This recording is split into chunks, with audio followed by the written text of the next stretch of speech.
This is Mitch, and welcome to the 1000houses.com podcast. I'm here with AJ Osborne, and this guy owns millions of square feet of storage facilities, and it seems to be a very romantic topic. So I have some storage facilities, but this guy dwarfs me. But let me tell you, you don't have to be that big to make a great living in the storage business. And also, as a side note, I'm always talking about, I do about 100 houses a year or whatever. You don't have to do 100 houses to make a great living in the house flipping business. So, this is something I have evolved to over 20 years. But I'm real excited to talk to AJ. How you doing? Doing great. How you doing? I'm doing good. Hey, I need to pay homage to my sponsor, taxfreefuture.com. If you do not have a self-directed retirement account where you can tax defer forever or tax defer for a long period of time and grow your wealth without paying taxes, you have no idea the size of the tool that you are missing out of your tool belt. So go to taxfreefuture.com, watch the little 37 video vignettes, and learn how you can grow your retirement tax deferred or tax free, even for a big head start and a jump on everybody else. There's a reason why they're always complaining the rich people don't pay any taxes. I said, well, those laws are available and those loopholes are available to everybody. I say they're loopholes. They're not loopholes. They just understand how to use the tax code to their advantage. And the tax code is there to give incentive to entrepreneurs to go out there without a net and generate tax revenue more than they could ever pay. And so if you look at it like this, you kind of get a commission, which is you have reduced taxes for causing so much taxation. And that's the simplest way I know to put it. So tax-free future is one of those things that can help you grow and expand. And then the government doesn't have to take care of you at the other end of your age because you've taken care of yourself. So taxfreefuture.com, check it out. All right, I paid the bills, AJ. So I'll thank you for giving me that time there. So let's start out with this. We were talking before we got on here, and I'm a high school graduate, don't have any real formal education. I like to tell everyone I graduated from La Calle U. So about 65% of my town in San Antonio, Texas is Hispanic, and La Calle means the street. So I got a degree from getting my ass kicked up and down the street. It's the most expensive college in the world, and it will take everything you have and spit on you instead of encouraging you. So talk about your beginnings. Yeah, I'm a Idaho boy. So my parents, my father grew up in extreme poverty. And when I say extreme poverty, most people today don't even understand what that is. He didn't have running water. He didn't have, anything. He ate his first meal that was, from a restaurant or something when he was, it was like 11, and it was a hamburger from like McDonald's. And that was the first time he'd ever eaten out. So, they ate by poaching. And then my mom was a farm girl. And so we, grew up in just little old Idaho, and he got into insurance and I followed his way. He wanted to get out of that life, obviously. And so he started selling insurance. And, we moved to Boise, Idaho, which was the capital of the city, or the state. But when I grew up, Idaho had something like 600,000-700,000 people in it. It was teeny. That's changed. It's amazing how the economic changes that are going on in the United States. And as you're in San Antonio, the exodus from California has just exploded Texas and Idaho. I hope they don't Californicate us, but you know what I mean? Hopefully they're moving here for the right reasons. So bring your guns, yep. bring your entrepreneurial capitalistic ideas and come. But if you're just coming here, hey, you can bring your guns too. So that's fine by me. You're right. It causes a lot of friction here in the state because people are upset about it. And what you're seeing is, and what I saw growing up, was things that, I was living in a society that was changing, and it was changing rapidly. We can't house people fast enough here. As I was growing up and seeing this city, I hunted out of my backyard. Like I'd wake up in the morning and hearing the geese flying, right? And I'd pull my shotgun out from underneath my bed and I'd walk out the back door and take my dog out to go hunt, right? That's where I live. That same location today is in the epicenter of the city. And it's the biggest road in the entire state, right? And it's the fastest growing area in the United States. And it has hit the top list in like 6 times or whatever. So I grew up in an interesting area, and I think that really shaped a lot of things that I knew, right? Like I grew up and my parents didn't put blinds in the house for 4 years because they didn't think they could afford blinds. Even though my dad had a good job, we weren't poor. I didn't grow up poor, but it was that kind of mentality and this understanding. So I grew up and really got into sales. I wanted to follow my dad's footsteps because sales gave me what I felt control, right? I could be control over my income.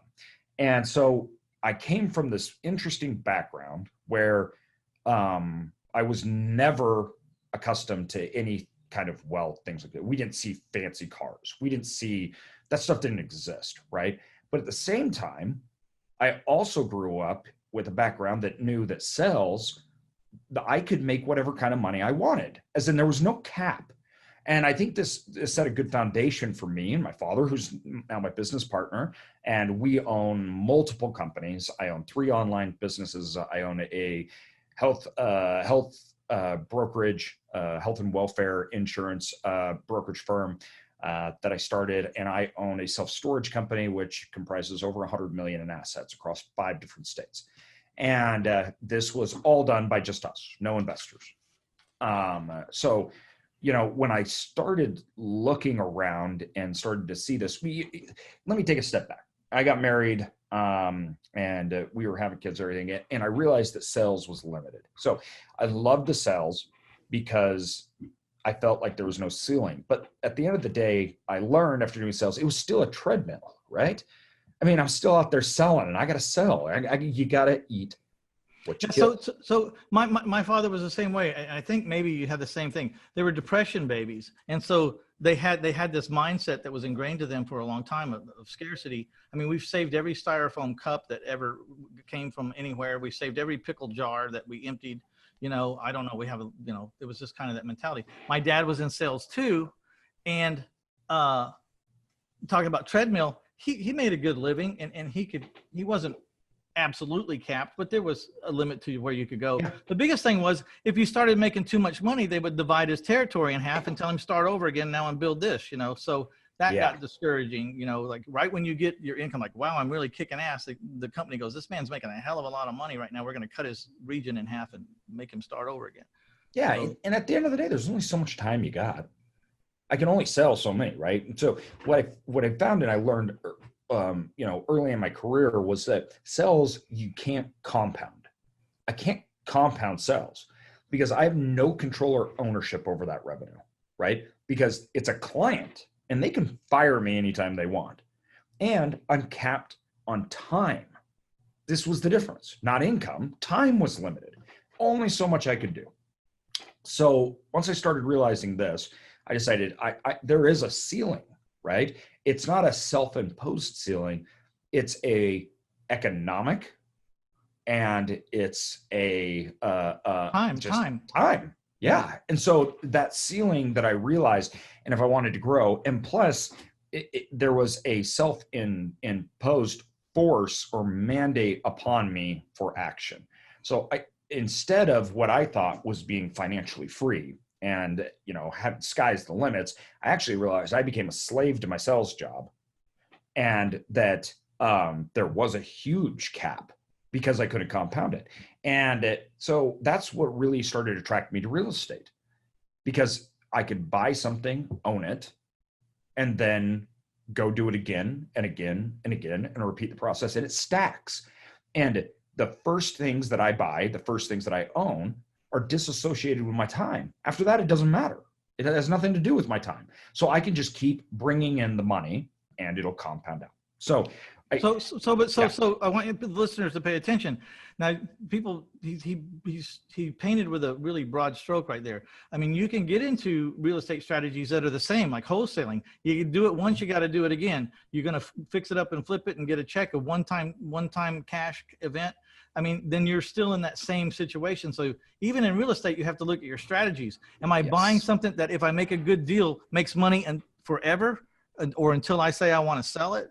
Or is it a one-time event and then I got to go do it again and again and again? That's more like sales. So make sure you're looking at your strategies and that in the beginning, we're all just kind of flipping or trying to make some cash or get above or get our head above water. Bingo. But then after you get comfortable, it's like, where are the strategies where I do one thing right and it pays forever, or until I decide to sell that forever cash stream, for a lot.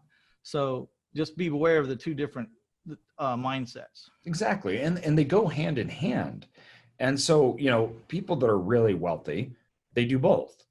And they use one to propel the other. So, and two, if you're owning and holding and you have this compounding effect, not only does it build wealth while paying you, but the tax benefits are incredible. And so, we started looking at this, and I realized that if I made the exact same amount in real estate as I did my sales job, I actually made twice as much. And the reason being is taxes.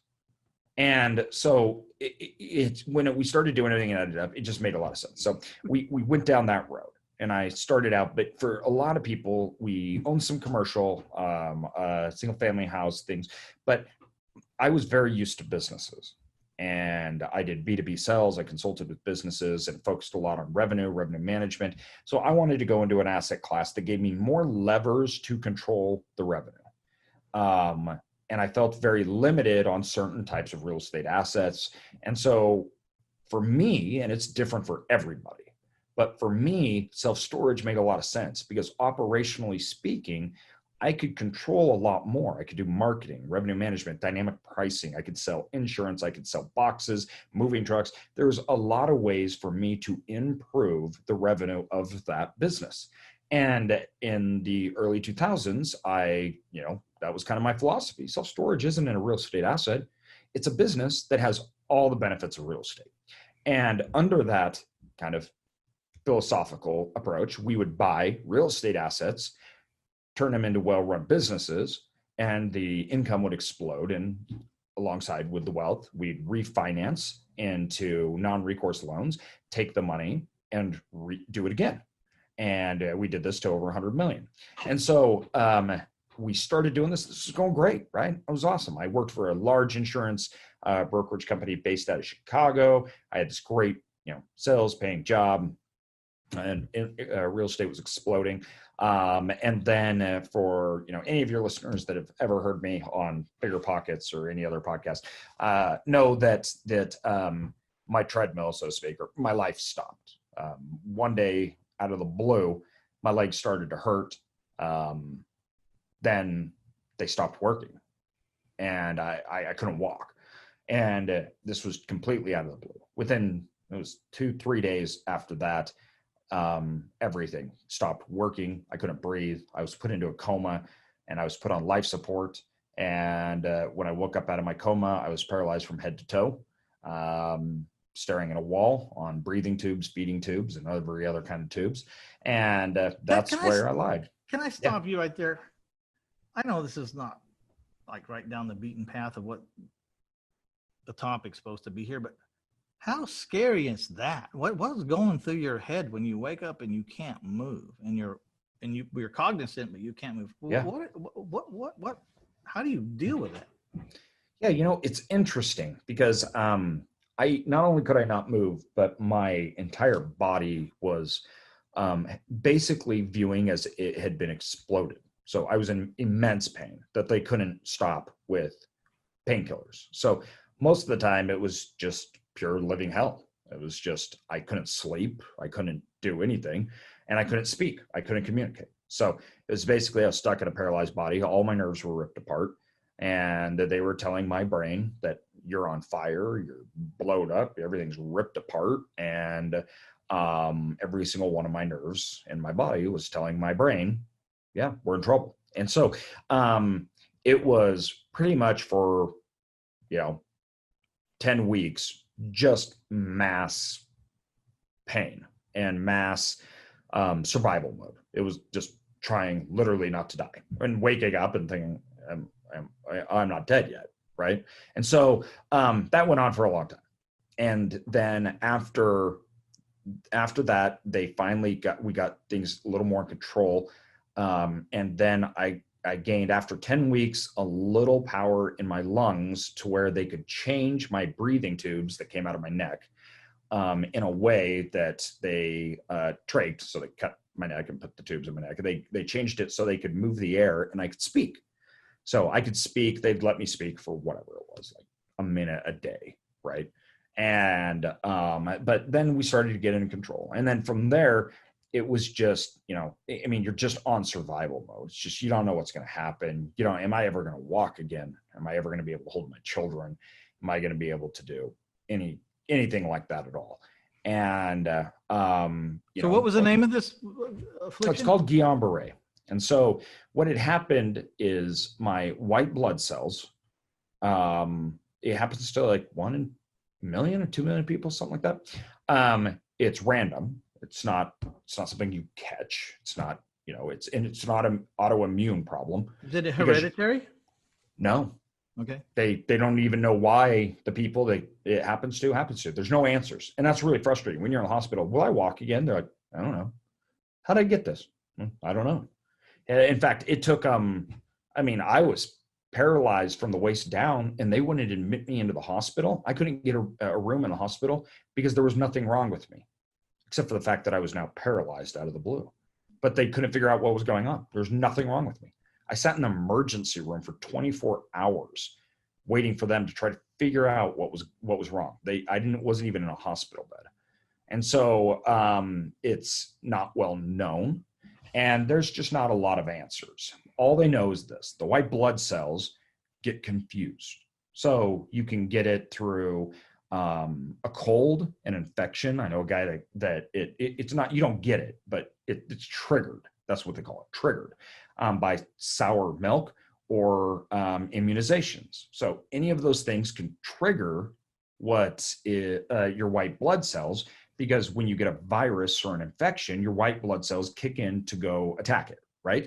Your white blood cells are attacking the good stuff. They were attacking your good body. They get confused. And then they start attacking your nerves. And so then they start destroying your body, and they basically sever communication from your head, for your brain to your body. And so there's about 10% of the population, or 10% of the population that get Guillain-Barré, which is whatever that is, 1 in a million or 2 million. It's very, very few. Then out of that 10%, there's people that get it bad. Like your body's completely, cut off. You can't do anything. I was in that wonderful category because I'm so lucky. And so yeah, I was done. And we had a long time where we didn't know whether I was even going to communicate again. So it was like, my wife didn't know if they were going to pull the plug. It was literally just sit and wait. Even though I was totally 100% conscious, I was there. I was looking around. I was there. We couldn't communicate, couldn't do anything, but I was there. So this went on for obviously a long time. I went in, the day it happened, I was out planting trees. And, by Christmas, I was sitting in the bed looking at, the snow coming down. And that was the first time, Christmas Day was the first time that they let me go home for a couple hours. Where was the breakthrough? Who figured it out? So actually the breakthrough came to figure out what I had. They were arguing over what it was, and they didn't think it was neurological, but I was headed to Brazil. I used to live in Brazil. So, I was headed back down to go on a fishing excursion, and I had to get, you get those vaccines, you go, the MMR, things like that.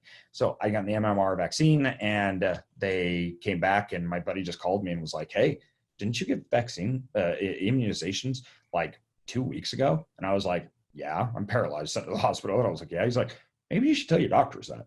I hadn't even thought anything. So I told him, and then immediately it was like, "Oh, we know what you have." So because those are triggers, right? And so if I would have had the flu, they would have known too. The problem why they didn't know was I was perfectly healthy. They're like, "You don't have an infection, you don't have a virus, so we don't know what's wrong." Well, the virus had been put in me because that's what it is. So it's not that the immunizations caused this, right? Any virus can do it. And since those types, the MMR, the flu shot, and those have it, it was just a combination for you that, exactly. Like some people are going to have a peanut and die. So, bingo. And so that's what happened. The reason why I want to spend some time on this is because one of the things about this podcast is I like people to explore through other people's adversity, like how things get solved or how they go through. Because, I mean, making a living and being financially free is one thing, but sometimes we just have to take care of some very basic stuff that could be tough as hell. And so I did want to hear about that story. So you recuperate, and what was the aha moment for you when you said real estate's my deal? You know, When did the light bulb go off? yeah, it was, for me, I am very fortunate that it was before this happened. Lots of times they only figure it out after, right after these kind of things happen to them in their life.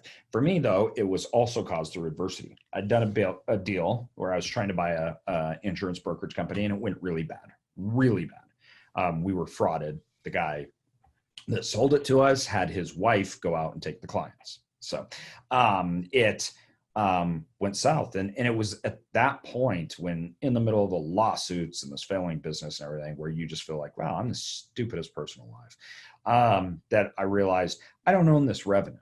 I'm buying these streams of revenue that I don't even own. They can go away at any time.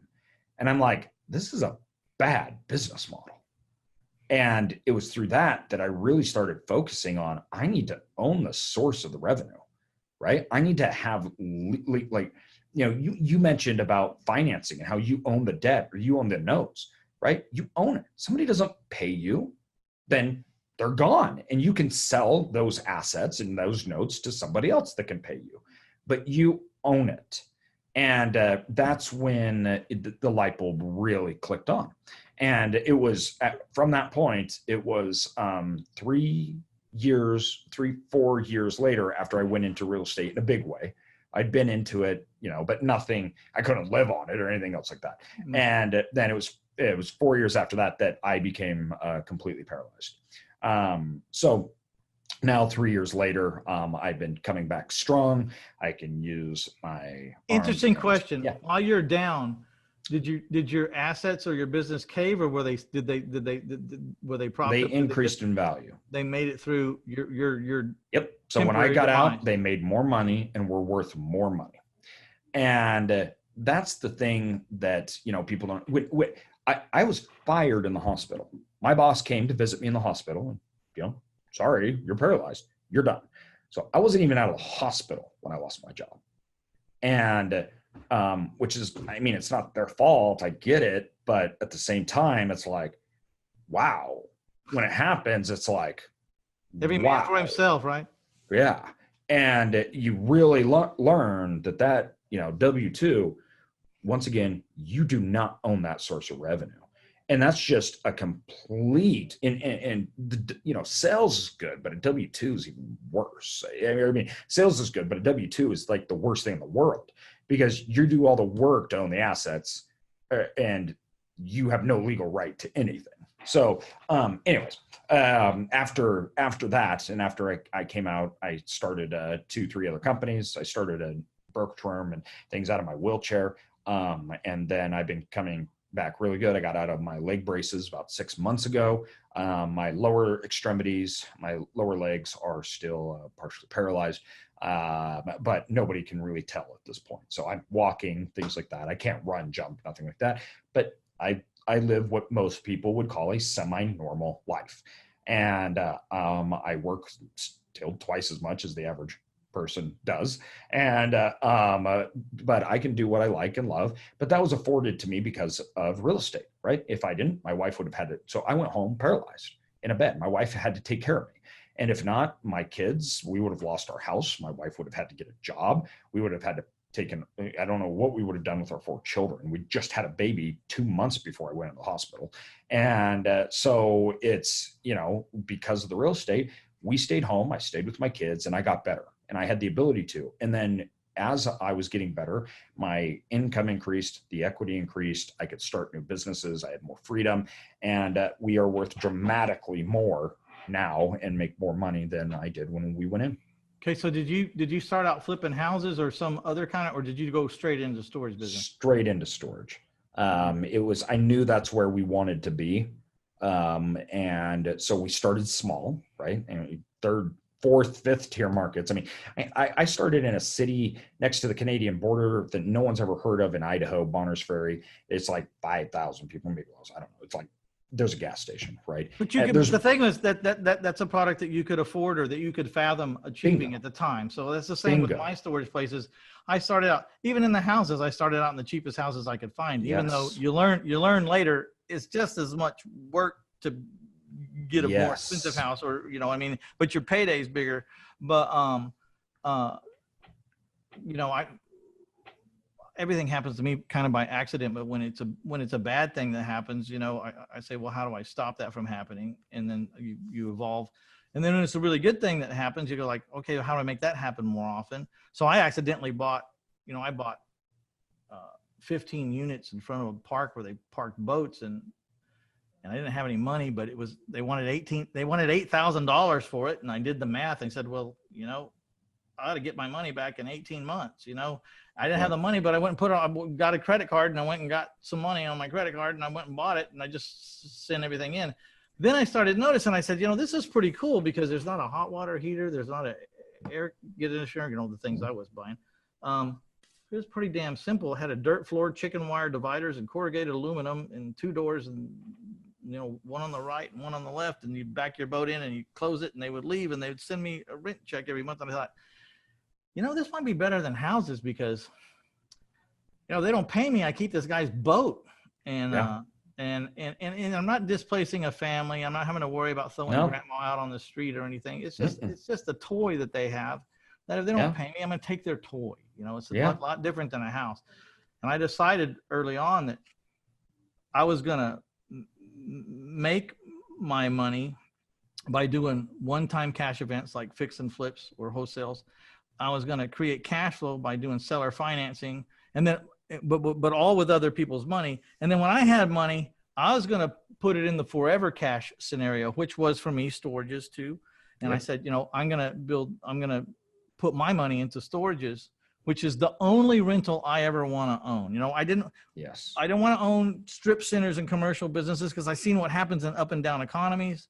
I didn't want, I mean, houses were good, apartments okay, but man, you're dealing with people in a real intricate part of their life, like where they live, where their kids go to school, if it's going to rain on them or not, you know.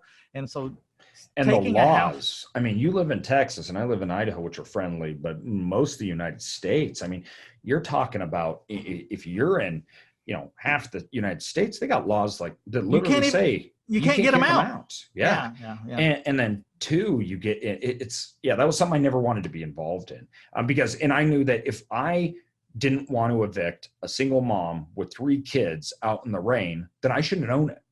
That was my thing. If I can't do that, I have no business doing that.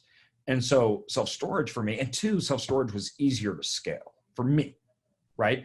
Now, you know, I mean, we're buying bankrupt super Kmart's, turning them into storage facilities. We're buying them all over the place. We've got, you know, just thousands and thousands of doors. And there's just a lot I could do.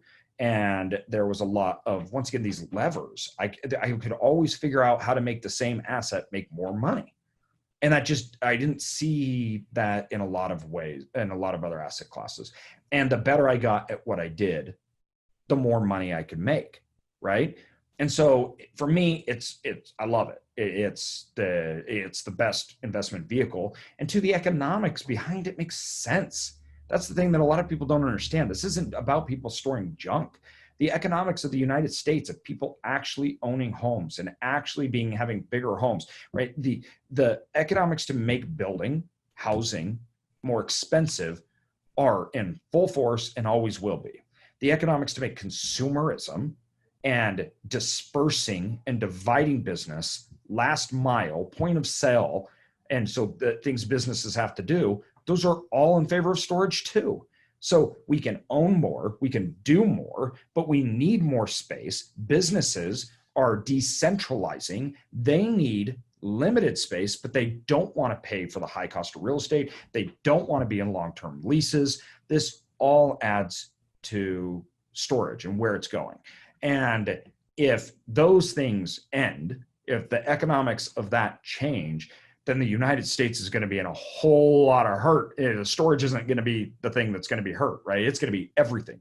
You're talking about dropping houses, and people can't afford to buy anything, and products and sales are going up and businesses failing. It's, you know, even when a lot of those things happened, storage did good. So okay, I was going to talk about that. So people were, the banks and everyone was calling me during the recession in 2008, whatever. You know, it lasted, to me, it lasted 5 or 6 or 7 years. You know, I mean, we were coming out as the last 3 years, but it was a good 4 years. It was horrible. And people were asking me how your storage is doing. I said, you know, and I was wondering too, how they're going to do. What was happening was, as people downsize, they'll get rid of their house, or they'll downsize and move in with mom, but they're not getting rid of their crap. And they brought it right over. So, you know, when people were growing and expanding, they had a lot of toys, they have a lot of stuff, they were in the storages. When people were downsizing and they didn't have room for their stuff, but they weren't, you know, we're Americans, we're not giving up our stuff. Yeah. And so we could put it in there. So I stayed pretty steady. I didn't recognize a boom ever. I just noticed steady growth. And when I like I do, I'm sure you do the same thing. Is like, how many doors do you have? Over 8,000. Okay, 8,000. I got 1,300. Okay, but the theory is the same. Like in my 1,300 units, you know, everyone's going up $4 or $5 a year. You know what I mean? Or you start working it around, and by the time you get to the end of the list, it's time to start over with the increase with the first guy you started with, if they're still there. And I always like to raise my rents in San Antonio, Texas, during June, July, and August, where it's 107, where we do it freezing cold here. Yeah, the freezing cold. I was going to say, you raise your rents when it's so hot in Texas that for $4, I'm not moving. Nobody cares. That's the thing. And the economics behind it, once again, are so favorable to the owners, because when the downturn, there was this weird thing that banks and everybody thought that they're like, listen, nobody is going to foreclose on their house before they lose their storage unit. They thought that was impossible, because they're like, it's not logical. You're going to lose the storage unit, which actually in retrospect makes no sense at all. I'm going to stop paying a $50 bill instead of a $1,500 bill. What? No. Losing the $50 storage unit has no effect on me losing the $1,500. So at the end of the day, what happens is the mortgage payment, the big debt, that's actually the first to go, because that's what actually makes an impact on your finances. Yeah, $50 isn't your problem. $100 isn't your problem. $150 is not your problem. So, you know, if I'm going around 1,300 units in a year, I'm raising or in a 4 or 5 month period, I raise everybody $4. That's $5,200. That's $60,000 a year. I increased my income, you know, on one spin around the clock, you know. So I learned to recognize the storage business. Like, there are a lot of little units and a lot of little incomes, but I can increase everybody just a little tiny bit, and it's a big number. I could only imagine if I had 8,000, 9,000 doors. I mean, just $1 increase for you would change the whole financials at the end of the day. Yeah, I mean, that's the thing. You got, like, when you're talking about an 8 to 9% increase, and you own an apartment building, and that 8 to 9% increase is on $1,800, and let's just call it a 10% increase, right? That's a big ticket. That's a big increase, yeah. That's a big increase. On my storage facilities, on $50, it's $5. Most of them don't even know there was an increase. But when you take that 10% across $100 million in assets and, you know, millions and millions of revenue, that's a big increase for you. And you can even compound it by the fact that, you know, this storage facility is not selling boxes. There's a manager there to sell boxes. How much does that increase a year? You know what I mean? Yeah. Or we sell insurance. We mandate insurance, which is mandated insurance is $7, you know, a unit. Right. And so all of a sudden you start adding in these little things, and it becomes a 15, 20% increase in revenue. So when I buy facilities, you know, within 3 years, I want 150+% return, and I want my money out, and I want it non-recourse. I don't want risk. And then I want to repeat and do it again. And that's our model. And we do it over and over and over again. talk to me about this non-recourse. What do you got to do to qualify for non-recourse money? So in commercial real estate, non-recourse is actually a lot easier, but it needs to be a desirable asset. That's the thing. So non-recourse, you have to realize because they're not basing it on you, right? Because it's not dependent on you paying the bills, it's dependent on the asset paying the bills. You just have to make sure that your asset is something that they want. So if you have a decent asset that's, commercial real estate, it's performing well, then the bank's going to go, yeah, we'll do non-recourse. And then if that asset fails, I give them the keys back, right? And so it's a great way to lower your risk and build out your empire. And we didn't do that, obviously, at first. We had to be on the note, everything, and that's fine, right? But now we're in a position where, I don't know, 80% of our assets are non-recourse. And so if they fail, I just give the keys back to the bank. It has no effect on me. And I have all my money out. So yeah. I was hypothecating a bunch of notes, and one day we were finished with the deal. And I said, hey, I talked to my banker friend. I said, what do I got to do one of these days to be able to borrow money? I mean, where do I got to be to borrow money and have no recourse? And he said, well, if you'd have asked, you were already there. Yes. Yeah. Okay, you bastard. No, it's true. And there's other ways you can go about it too. So if you don't want to do it, you'll be amazed when you have assets, what banks will do. And two, you got to remember, between credit unions, between local banks, and between national banks, and these guys are all competing for assets. Community banks, yeah, the local and community banks, and people, even financiers, hard money. There's all sorts of ways you can go about this, right? Some of the big guys, they don't do non-recourse, they do bonds. So they simply just take their assets and find investors and say, listen, I'll pay you a 4%. It's backed by the assets. So if the bond fails, they have nothing. Exactly. And so they go find just private investors that want to do it. That's exactly what I do with my houses. I go pledge a house, and if I don't pay you, I tell them, in the conversation, I have two rights every day. I have the right to pay as agreed, or I will walk you over the deed to this place. The only time I think some people should be shot is when they collected money and then they don't send on the payment. I think that's just bullshit. So my deal is, if I ever can't pay you, which has never happened, but if I ever couldn't, I'm going to walk this deed over to you. You won't have to take me to foreclosure. You won't have to do anything. Yeah, it's yours. It's yours. I'll bring it to you. But that's my two choices every day. So if you don't like the asset, don't do this deal. And of course, I don't borrow 99% of what that asset's worth. I never borrow more than 65%. I average borrowing like 55%. That's exact same with us. Our average loan. And that's a large part 50%. Why you go non-recourse, is because you don't owe a whole lot. The way things go. So that's one of the things that's a reason why I can have 26 million of private people's money, because I was selling them the same way you're selling them. This is a perfectly good asset backing this up. And if I'm not right, then you're going to get it. My personal word to you is you won't have to fight me for it. If I can't pay you, I'll bring it to you. I'll Federal Express. If you go back on your word, which you never would, but if you did, they can still get it. And so for that, it's a no-brainer. And if you look at it too, this is the thing that I think people don't understand, is there's this weird mentality. It's like, well, when I'm big like you, I'll do that. And I'm like, you don't understand. That's not how it works. It's not like people, I love it when people say, well, yeah, if I had millions of dollars, I would invest. And you're like, how do you get millions of dollars? That doesn't even make sense. Like, the action equals the result. So even if you're doing single family homes, even if you're doing, it doesn't matter. You can do things to make this work. The same principles apply. And that's how you get bigger, right? That's how you get more. That's how you've grown. That's how you get 1,000 houses plus storage facilities. Well, so yeah, everyone I know started broke, including you. Yeah. You know what I mean? Everyone starts out broke. So, when you don't have money, and I'm a simple man. So I have to have things simply put to me, and I have to see things very simply so that I can get out there and get it.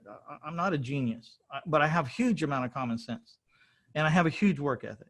And I have a huge integral part of me that just won't let me fail, because I know if I give houses back to people, even though I have the right to, they're not going to loan me money anymore. So I will eat, you know, Exactly. if I have a house that's not working, I'll write the check myself, because I don't need to damage my reputation with these people that are my lifeblood. You know what I mean? Bingo. And I got, you know, so unless I just got in a corner where I had to, but even then I could walk up to those people and go, look, we're down to two choices. The money's not coming in. I can hand you the deed, or you could postpone some payments till I can get this crap straightened out. And of course, all these doctors and lawyers are going, please just handle it, you know. Yeah. It wouldn't be over a frivolous thing. It'd be because some economic situation caused it, because I'm not causing it. You know what I mean? Yes. And that's one of the reasons I like non-recourse, and that I made it a staple to not have recourse money, is because when you sign your name on that dotted line, you are signing for anything and everything that could happen in this world, including nuclear bombs from Kim Jong dumbass,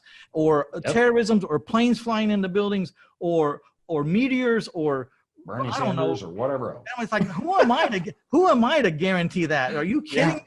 Yeah. Are you kidding me? I can only guarantee so much. So I set up my loan so that I only had to guarantee that so much. You know what I mean? Yes. It's so that I could sleep, because my biggest fear in the world was that, you know, I started with family and friends, that I would let them down. And I had to come up with a plan where I could not that it was impossible for me to let them down. And the non-recourse loan was the answer to that. I could do one of two things. I pay as agreed, or I can hand you the deed. Either way, it was right in line with our agreement. Now, I know there's ramifications for handing out the deed, but at least my name was not besmudged. You know what I mean? Yes. At least they ended up saying, no, it's, I got the asset. No, well, because what happens is, if it ever went upside down, they say, I don't want the asset by myself. We're better off as a team. Just I'll do my part and not require a payment right now. Let's wait for it to turn, or let's wait, you know. Yeah, you're in it together. Yeah, we're in it together, and they'll work with you. You know, the banks, they don't even have the authority to work with you if you don't have the agreement, right? Yes. Well, and what you're saying too is really important to understand and remember, that it's not even so much the asset that's the value, it's the relationship. And so your incentives are on them. They're the reasons you're in business. It's not even the houses, it's them. And so you're incentivized to make sure those people are whole, because if you mess up, or if you screw those people that are investing with you, then your business model's over. Bad news travels at light speed. Good exactly. news is a snail pace, and bad news travels at light speed. So one of my points was about being broke was, when you don't have money, you're really just a professional deal finder. You know, if you can go find a property at 50 cents off, and then you have to learn how to paper up that contract so that you have something solid, you know, you have some rights, you know, with several days or months before you have to close. And now you just walk around with this fantastic deal over your head, you know, and you take your legs and you walk, and then you got your voice like a megaphone going, look, I got this deal 50 cents on the dollar. Who wants to split the profit with me? And then someone will say, well, I want to. What do I got to do? And you say, bring the friggin' money. Yeah. I got the deal. You bring the money. We'll be 50-50. And 50% of something is a whole lot better than 100% of nothing. And you don't have to do it forever until you can start to choose whether you want partners or not.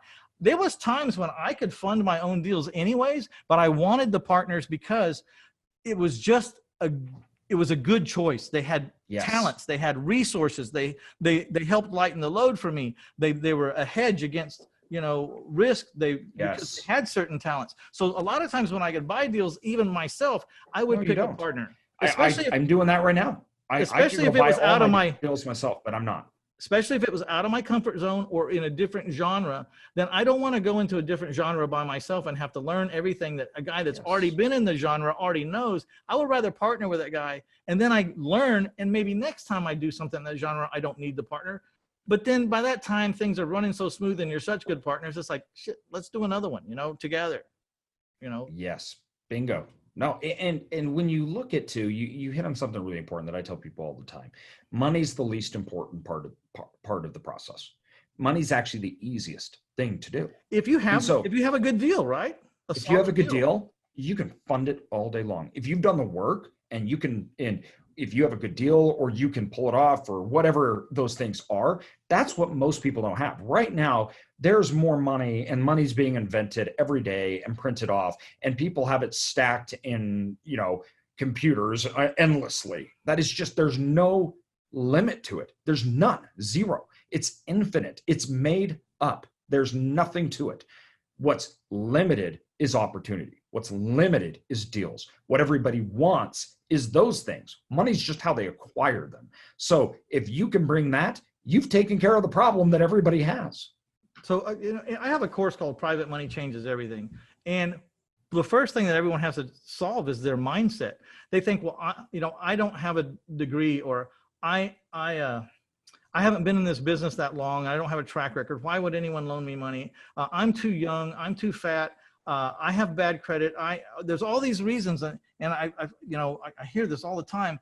And then I just have to, I let them go on with all the reasons why they can't. And then I say, okay, you done? And they say, yeah. I said, you give yourself way too much credit. No one gives a crap about you. Charles Manson should have been able to get a loan on this place. You know what I mean? I don't care how many people he murdered, because if Charles Manson doesn't pay him, they're going to get the asset. They don't care what he was or who he was. I mean, exactly. Maybe that's a little over the top, but you know what I mean? But the point is true. It is. And then people ask, and so I used to ask the same thing. I'm like, how did these idiots get money? Who's giving these people money? These guys are morons. And of course they were going to screw them, or all these things. And that's the reason why. And so if you're a good person that has integrity and that will do a good job and you have work ethic, then you're going to explode just like you have and just like others have, because it's not rocket science. Don't make it rocket science. People said, how did you get so much money for these houses? I said, I paid people back. Word spread. Bingo. Exactly. Exactly. No, I love that. Yeah. So you wrote a book. It's called Growing Wealth in Self-Storage. It's a bestseller book. Hold it up there. You got a copy of it? Yeah, I actually do. Yep. It's the ultimate playbook, The Investor's Guide to Growing Wealth in Self-Storage. It's blue. Apparently there's another one out there that has a similar title, but mine's blue. Yeah. Okay. So I want you guys to go to 1000houses.com/ self-storage AJ. Self-storage AJ, and that'll get you to the show notes, and there'll be ways or information about that book. AJ's not selling anything. I don't think. You're not counseling or anything.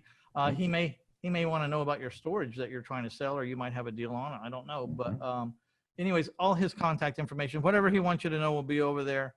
So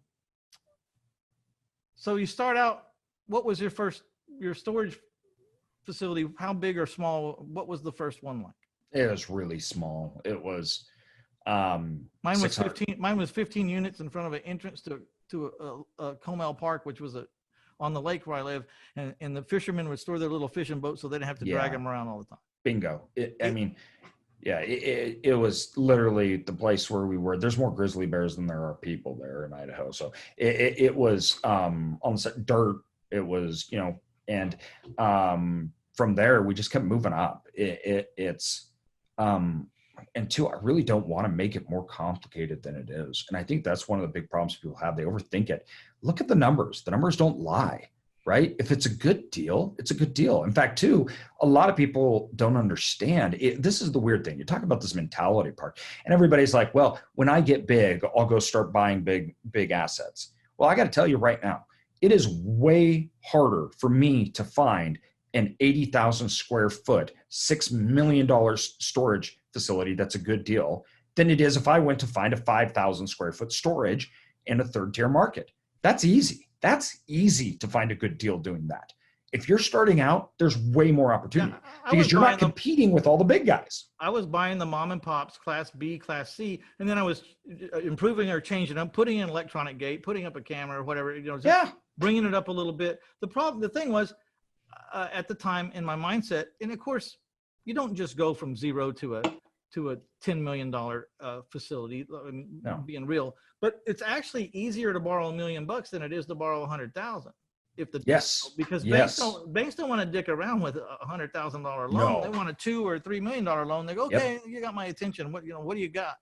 The bigger the money is, the easier it's to get. The smaller the deal is, the more opportunity there is to find them, because opportunity concentrates at those, right? You get low cap rates, and because there's more financing and because more people want bigger deals. So when I look at it and you start talking about financing and buying these smaller deals and facilities, I say you go to community, banks, you go to local city banks, you go to credit unions, because they have a very good understanding of the area you're in and the true value of what you're doing. They're looking at you, the asset, and they have to deploy money in that market. So they have to do it. And so like when we started out and when we started looking, we were buying assets, the big national banks were like, this is out in the middle of nowhere. Are you kidding? Do people even live there? And then we go talk to the Citibank or the local credit union, and they're like, hey, that's a great piece of property you got there. It's on the main road into the city, right? It's like you're having two totally different conversations. And so you just got to remember that there's a model, and two, that local people, so if you're in a small city and you have a doctor that lives in that city and a dentist, they want to deploy money next to them. They want to deploy it close by. Now, they don't want to go do all the work, and they don't want to run a storage facility. But they understand it. Like, you know, yes. They know if you're right in the middle of the growth pattern in this city, in another 5 years or 10 years, it's going to be right there. I mean, that's a good exactly. asset. You know, storages have been famous for just holding land until the city got to it. I mean, that's how they started. It was a land hold. Yeah. They were literally just holding land until somebody was going to develop apartments, a hotel, or something that was actually worth something, as they used to think. And now they're incredibly valuable. But it's, you know, when you start out small, like I say, look at your tenants. Who's renting out of that storage facility? Because if they got a nice boat and if they're renting, they have some disposable income. I'm sure your tenants understand the value of it. Maybe they'll lend you the money, right? That's some of my favorite tenants was the boat storage ones, because, you know, the boats these days are $80, $90, $120, $180,000, and they're parked in there. And if they don't make their payment on your storage, or they don't, you know, you're locking up this boat, and the bank is, a lot of times these things are financed, and the bank has to pay the back rent before they can get their collateral out of your storage, you know? So it's kind of you got two payers ultimately, you know, maybe. You know, in Texas, we can foreclose on a storage if we're Johnny on the spot and file the paperwork right the minute that you can. You know, we can foreclose on a storage in 31 days. We can be having the auction. Yep. That's most of the country. The laws for storage are obviously extremely favorable. I tell people, think about it like this. If your neighbor comes to you and says, hey, I need to put something in your driveway, I'll pay you $10 a month. And you say, okay, great. And then 3 months later, you're like, hey, Bob, I don't want your stuff in my yard anymore. Take it. No bank no law system in their right mind would ever think that guy has rights to your land. That's how it's viewed. No, it's your land. They're putting their stuff on your land. The moment you want him gone, you get rid of them. And that has been reinforced in the United States over and over and over again. Yeah, we don't have to go living on it. In a house, you might have to, in some states, you got to go in front of a judge and justify why you're kicking these people out. No one gives a damn about storage. Nobody does. And by the way, it's been my experience, and I just got to ask you this. There's really not been any real coups in storage auctions that I know of. I mean, everyone sees these storage wars and think there's all these monies in these units. It's a bunch of shit most of the time. You know what I mean? No, we lose money if we got to take people to auction to sell their stuff off. We lose money. We actually call them. Look, you owe me $400. Can you just give me $150 and get your stuff out? Exactly. You know. Exactly. It's like, I'll take anything. Just get out. I don't want to be responsible. It's going to cost me $150 or $200 to get it emptied and take it to the trash. Exactly. And then I'm going to waste a lot of time because, you know, we're just curious, and I do want to know what's in the drawer. Yeah. But no, you're exactly right. People think like you make money by selling people. That does not happen. You only lose money. You lose money because they're not paying you. Then you have to take care of it, which is expensive. Trash is if nobody will buy that crap in that unit, and that's the reason we auction it. We auction it so somebody will pay us to remove the crap. That's why. And guess what? The auction sells for a fraction of what they owe. So for us, if we just don't have to pay more money, we're happy. Someone says, we don't make money. They say, isn't there an income stream there? He says, it's not what I do. No. That's not what I do. That's not what I do. Let someone else buy that thing for $400. If they get lucky and they make $2,000 because they found a Rolex watch band or something there, good for them. They don't. That's the thing, though. It's like a myth. I know. People don't leave $2,000 in storage units, right? The storage war stuff and like that, it's fun, but it's not reality. I can't tell you how many units I've auctioned off, but I've never seen a unit auctioned off that had something that was, I'm like, that's valuable. I mean, I've seen a couple where they got lucky on a couple things, but you know, they had to go through a lot of units.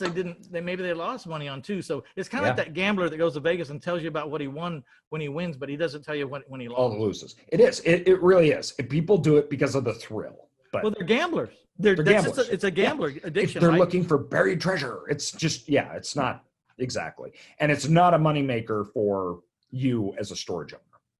Yeah. I call it stay in your lane, man. Figure out where your deal is and stay in your lane. There's a lot of, and someone will come up with another shiny object or another way to do something. It's like, if you're doing good, just multiply what you got. Stay in your lane. It took me a long time to learn that. It's hard. So tell me, hold up your book again. Someone reads this book, what can they get out of it? What are they going to get out of it? So I literally called it the step-by-step playbook for turning a real estate asset into a thriving storage business, because it is. It is a step-by-step. I go over everything: conversions, building, buying, managing, operating. I give our checklists. I give how our strategy, our value add strategy, how to find deals, how to underwrite, how to judge markets, demand. Like it's the largest self-storage book on the market. It's the best-selling stuff. I mean, we beat storage books that have been on the market for 10 years in a matter of weeks. So people are loving it. It has a perfect review. It has more reviews than any other book and has a perfect review. And the reason being is it's not a funnel. I'm not selling the book so you read it and have to buy something. I'm selling it because I was sitting in the hospital and as snow was falling down and I was going to go see what my kids were getting on Christmas. I said, I actually get to buy my kids Christmas. I have no job. I'm paralyzed. And so I said, I'm going to write a book on the asset that allowed me to do that and why I get to do it. And that's it. And I know because I give and people read and receive, I get back. People have brought me deals because they go, you've shown me exactly what to do. I've got a $6 million asset here in Kansas City. I've read your book. It fits your criteria. I can't do it. How about you come and do this deal and I ride along with you? Great. Awesome. I'm closing in 2 weeks. So there is benefit to me.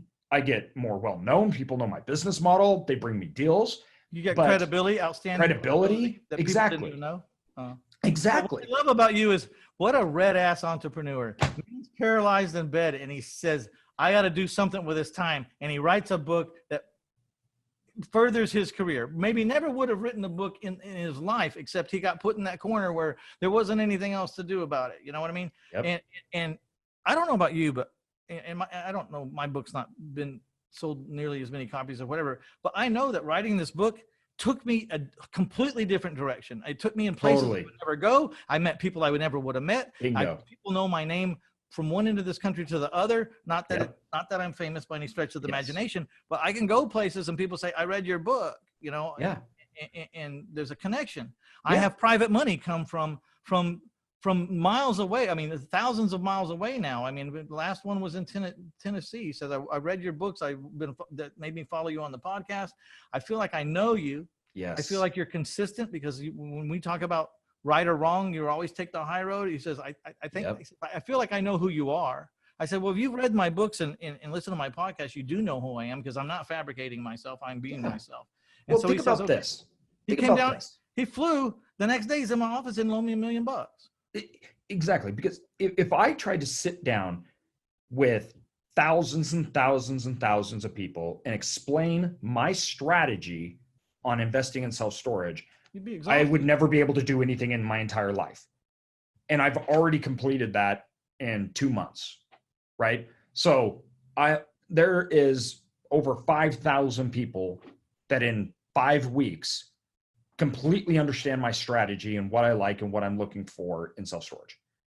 I mean, it condenses time and it gets your word out and it lets you know what you believe in, who you are, and how you do what you do. That's obviously inherently beneficial. Say something to the people out there that own a business that have been contemplating writing a book, but they just haven't got off their ass yet to do it. So what do you say to them? Just do it. I mean, I can't even it's hard. It's not easy. It's like, it takes a lot of time, but there's a process in writing the book that creates this, that you conceptualizing, putting into words and drawing a roadmap that helps you more than it helps the readers. Yeah. You kind of straighten your own crap out. You do. You know what I mean? You do. By the way, if you're thinking about writing the book, I didn't do this. I should have. I took a course from a guy named David Essel, who I've interviewed, and he'll talk to you about writing a book. The guy's wrote a lot of books. But you got to spend the upfront time is on the outline. And so you have completely mapped out. Don't start writing until it's, exactly, you wouldn't start driving. If you needed to get to a certain place, you wouldn't start driving without looking at a map.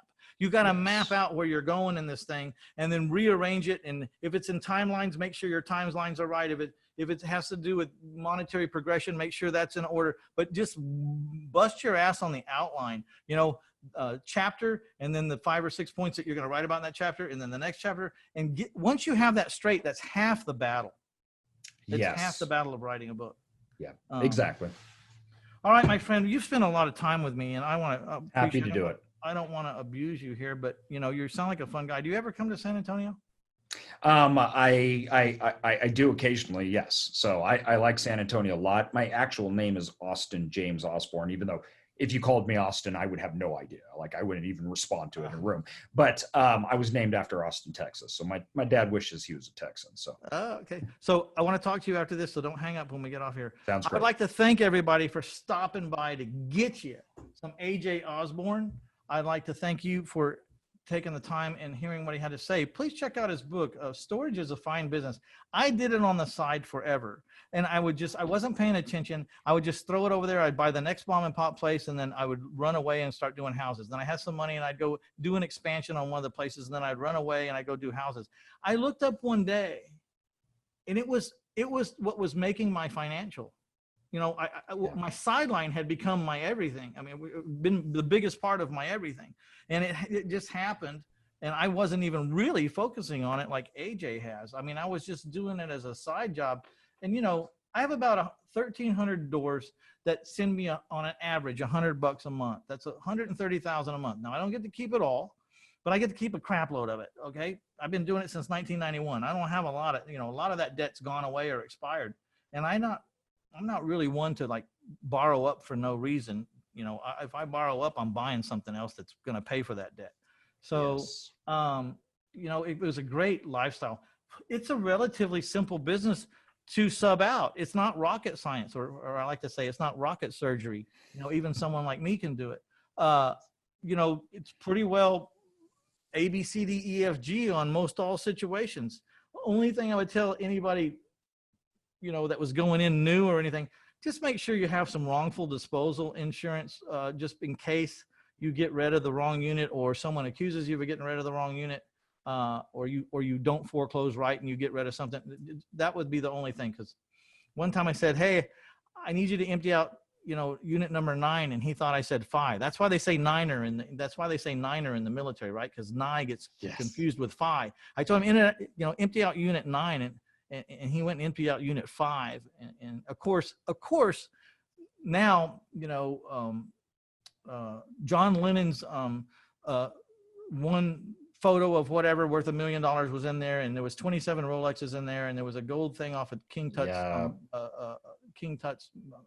exactly tomb, was in there. You make a mistake, and that unit had $1 billion in it. Yeah. So, all right, my friend, I appreciate your time.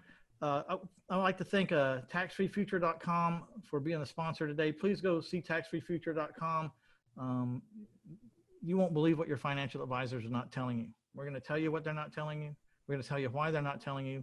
And then you can do with what you want with that information. But it's a real eye-opener if you've never known about these kind of tax-free or tax-deferred accounts to grow your wealth in. All right. Thanks a bunch. This is Mitch Stephen, 1000houses.com podcast. We're out of here. Bye, AJ. Thanks.